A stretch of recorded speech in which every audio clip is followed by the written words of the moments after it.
I bribed to save my son's life with 2 cigarettes. Stories from 10 New Zealand Cambodian women, survivors of Pol Pot. I'm Lynda Chanwai-Earle, bringing you this Eyewitness program about stories of incredible survival against the odds. Okay. When we were in the camp. Yes, in the refugee camp. In the refugee camp, when we got interview with the American embassy in the camp, my mom and my brother always cry. I never cry. You didn't cry? Yeah. But your mother and your brother always cried? Sometimes said, Mom, cry, and she cries straight away. Not a communist. And effective government in Cambodia under Sihanouk could have continued. But the American intervention there, whether or not they were responsible for the anti-Sihanouk coup, has now put the Khmer Rouge, the forces that the Americans were opposed to, in the dominating position in Cambodia. On the 17th of April 1975, the Khmer Rouge entered Phnom Penh and emptied the capital city of its citizens. What followed under the regime of leader Pol Pot was one of the world's worst genocides. Around 2 million Cambodians died by torture, execution or starvation. Some survived against all odds, fleeing across the world as refugees. 10 New Zealand Cambodian women have finally spoken out in a publication titled I Tried Not to Cry. It's taken 20 years to compile from an oral history project initiated in 1993 as part of women's suffrage, interpreted and written by Cambodian New Zealander Niborom Young. The Honourable Dame Sylvia Cartwright states, Niborom's book demonstrates that this was not the experience of a mere fraction of Cambodians. It's become common for the 7 million people who lived in the country at the time. My name is Sokkom. My family name Yu. Yeah, my date of birth for January 38. And what? I'm born in Battambong province, Sangkai district, Breakpop village. And you have 2 sons here in New Zealand? Yes. Your son David? Yes. And your other son? Another son, Chuck. Chuck? Yeah, my younger brother named Chuck. Chuck. And you're the eldest brother? Yeah, I'm the eldest.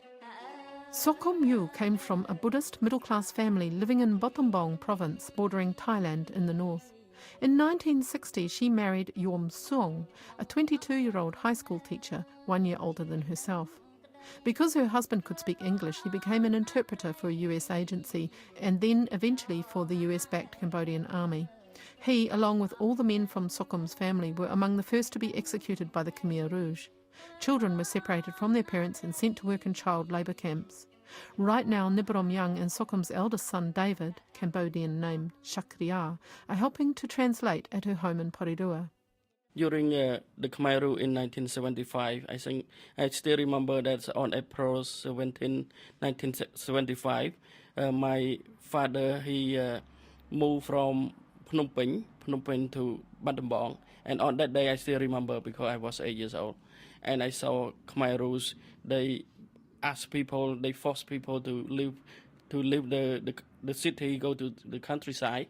But my family, because my father was an army, was a soldier that under London and supported by the USA at that time. They collect all the soldier families in the group. I think around 8,000 families of the soldiers, and they sent to a country called Phnom Sampeu, somewhere near Phnom Sampeu. This is a rural area? Yeah, rural area. Never no people living there before. So they just check all those soldiers living there. And their families. Yeah, with their families, about 8,000 families. And they never feed, they never give food at all. And by 1977, I still remember, they bring all those families to kill in one place called Otanya, just near Phnom Sampeu also. And that time we walked to that place, and then later on at night time they about to kill us and push us to the club, through the clubs. And then they saw that too many people to kill at one time, so they said that postpone it. But they don't say postpone, they said that just release them to somewhere. Phnom Sompo, that we call Phnom Sompo, that is, we call it a mountain, but it's quite a big hill, and the shape, Phnom is mountain, and Sompo is a sailing ship.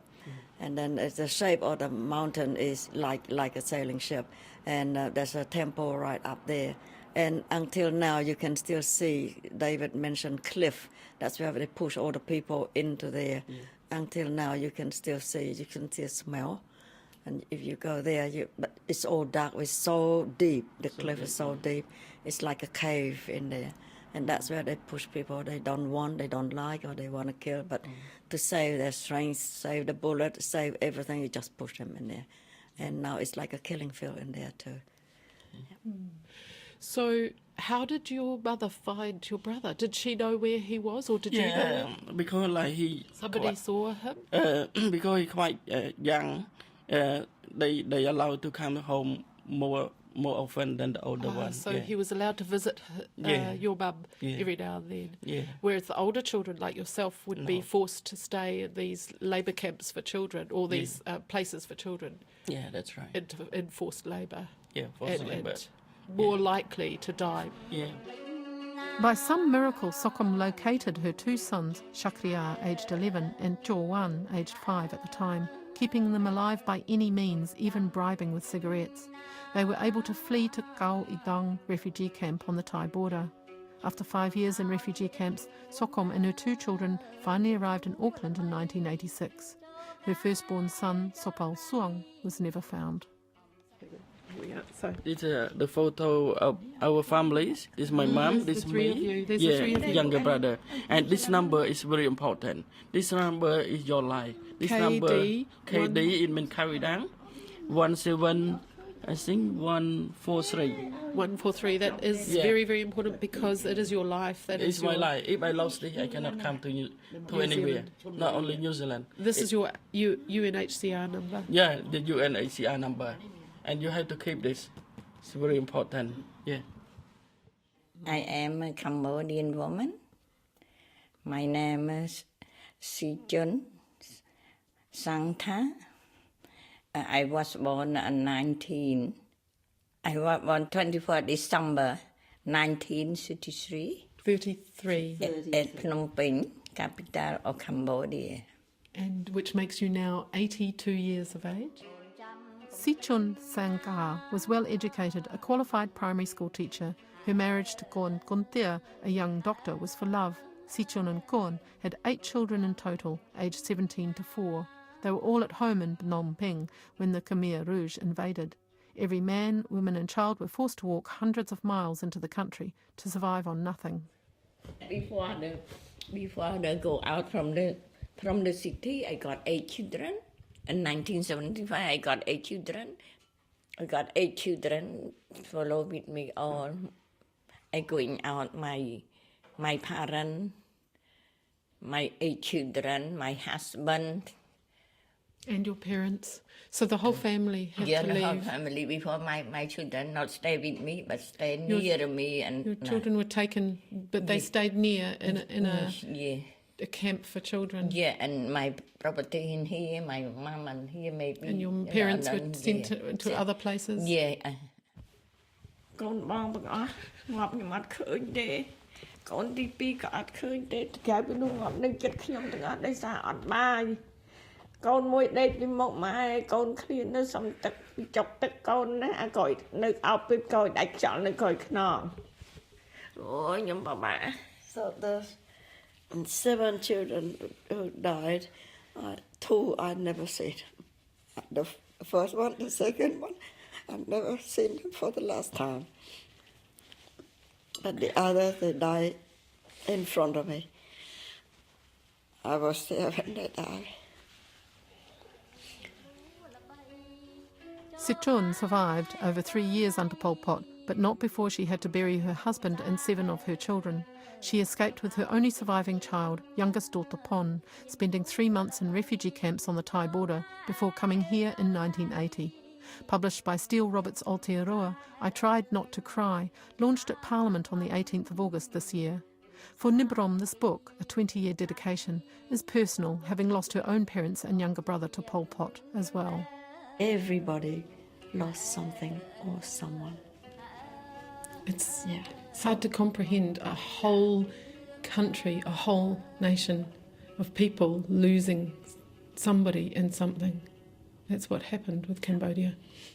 That's how I feel. That's why I go through all this to keep that going.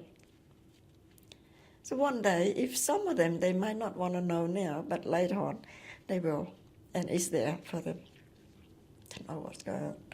And also for New Zealanders here, so they know that, well, people who became New Zealanders like them now, this is where they came from, and this is what happened to them.